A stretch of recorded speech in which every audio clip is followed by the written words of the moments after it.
Akizungumza wakati wa shughuli ya jamii iliyoandaliwa na kundi hilo, baadhi ya wanachama walisema kuwa lengo lao ni kuhakikisha vijana wanatumia vipaji na nguvu zao kuleta mabadiliko chanya katika jamii.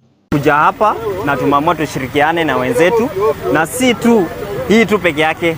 Tumepanga after hapa, tukitoka hapa tutaenda tutembelee kama ni children's home. Tukitoka children's home tutatoka hapa moja kwa moja tuende tutafute hata wale wazee wenye wajiwezi. So hapa haiko tu all about kusaidia street boys, but tuko hapa kusaidia kila mtu mwenye anahitaji msaada wetu, na pia sisi wenyewe.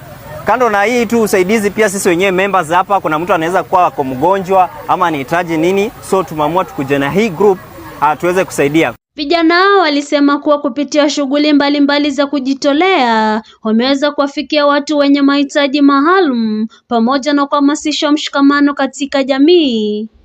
Hii group ya Favor Charity inasaidia vijana kwa community, at least pia wa feel kama wako part of us, at least pia wa feel ni binadamu, na tutawasaidia wenye wako wa feel kuwa kwa street warudi home, tutawarudisha home, na kuna wenye wanataka kurudi shule tutawarudisha shule. Aidha, walitoa wito kwa viongozi pamoja na wadau mbalimbali kuendelea kuwaunga mikono vijana ili waweze kushiriki katika miradi ya kimaendeleo badala ya kujiingiza katika visa vya uhalifu na dawa za kulevya. Sisi ni youths na tulikuwa tunaomba kama tutapata usaidizi wa sponsors ama donors, kusisitiza kwa hapo kwa Hetias, Western Toast, tuko na Hopkins na mwingine yoyote mwenye ako na kitu anaweza saidia hawa watoto. Hatufocus kwa watoto peke yake, tuko na wazee. Kuna wazee huko nyumbani hata chakula kidogo tu ya kukula hawapati.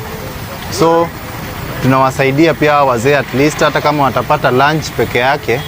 Kwa uwezo wetu sisi kama youth tunachanga kidogo, tunanunulia mtu kama ni chakula anakula, at least tuna put a smile kwa uso wake. Kundi hilo pia linasisitiza umuhimu wa amani, umoja na kusaidia, hasa wakati huu ambapo changamoto za kiuchumi zinaendelea kuathiri wananchi wengi.